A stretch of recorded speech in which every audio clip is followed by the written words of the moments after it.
हेमा यादव जी, राधे राधे महाराज जी। महाराज जी, क्या प्रभु के प्रसन्न होने पर हमें गुरुदेव की प्राप्ति होती है या फिर हमें खुद ही गुरुदेव की खोज करनी पड़ती है? दोनों दोनों। कभी कभी गुरुदेव की खोज करनी पड़ती है।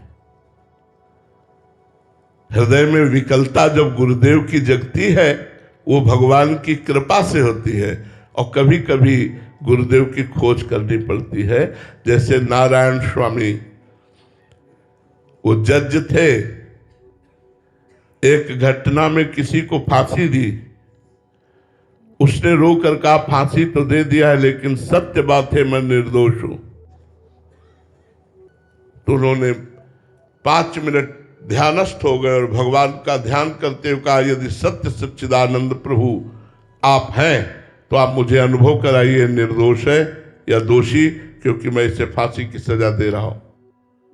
अंदर से एकदम आया कि निर्दोष है। उन्होंने डेट बढ़ा दी, जानकारियां एकत्रित की और उसको मुक्त कर दिया।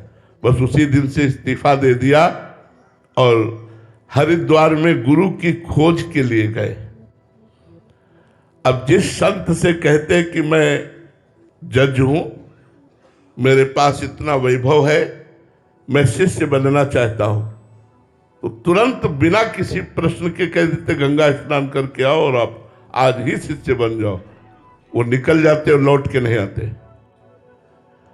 कि जो मेरे जज पद का आदर करता है और मेरे वैभव का आदर करता है वो मेरा गुरु नहीं हो सकता।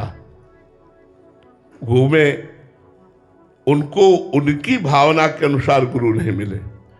अब इतनी प्रबल इच्छा थी गुरु प्राप्ति की कि एकांत में पुकारे, हे भगवान, यदि मुझे गुरुदेव की प्राप्ति नहीं होती तो मैं अपने शरीर को छोड़ता हूं। उत्तराखंड की एक शिखर पर पर्वत के चढ़ के और जे ही कूदने को ही पीछे से पकड़ लिया और कहा नारायण नारायण नारायण।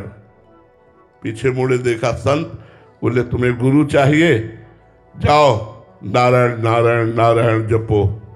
बस अंतर ध्यान हो गए। एक टाट की लंगोटी और एक टाट ऐसे लगाते थे और हर समय नारायण नारायण नारायण जपते थे। इतना नाम जप किया कि पूज्य भाई जी से हनुमान प्रसाद पोद्दार जी और राधा बाबा जब थे तो उनके पास गए। उन्होंने जहां भी उनके नली, एक नली रखते थे, ऐसे रख दो तो वहीं से सुनाई देता था नारायण नारायण नारायण। नस नाड़ियों से नारायण नारायण निकलने लगा था। तो कभी कभी गुरु की खोज करनी पड़ती है और कभी गुरु अपने शिष्य को ढूंढ लेता है। दोनों बातें पाई जाती हैं। कभी शिष्य खोजते खोजते गुरु की प्राप्ति कर लेता है और कभी गुरु आकर शिष्य को पकड़ लेता है और भगवान के मार्ग में आगे बढ़ा देता है। दोनों सिद्धांत पाए गए हैं। और जी, गुरुदेव शिष्य का वर्ण करें, देख के चयन कर लें, बट वो तो समझ आती है, बट शिष्य को क्या ध्यान रखना चाहिए कि अगर अंदर लालसा हो रही है कि गुरुदेव की प्राप्ति करनी है और मेरे को खोज है, तो ऐसे में क्या ध्यान रखें? हाँ, बाहरी लक्षण बताए जा सकते हैं। आंतरिक तो जो उच्च कोटि का महापुरुष होगा तो उसी समान स्थिति वाला उनको जान सकता है, अन्यथा नहीं जान सकता।